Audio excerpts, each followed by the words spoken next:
So first step is magpa-fry muna tayo ng fish. Ako ginamit ko is tilapia. And the kind of fish naman is pwede depende sa trick mo.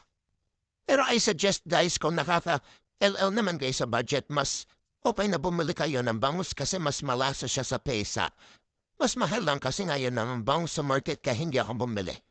So next step is nagpalit lang ako ng lutoan, naglagay na ako ng oil, magigisa na tayo ng bawang, and then ng onion. Sama na din natin yung ginger. Ayan, gisa-gisa lang natin. Then add mo na yung saging na saba. Mas masarap kasi pag may konting tamis kaya ginigisa po na siya. Then add the potatoes. Maglagay natin tayo ng patis, pampalasa. Adjust na lang sa pampalasa guys kung natatabangan na kayo. And then add water, depende sa dami ng sabaw na gusto mo. Mas maraming sabaw, mas masarap guys.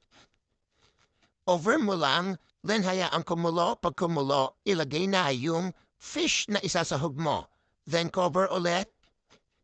Paglagay ng pampalasa, tapos ilagay ang siling haba or siling green.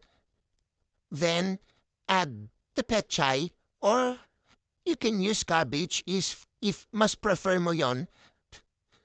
Mas maraming vegetables guys, mas masarap. Eh?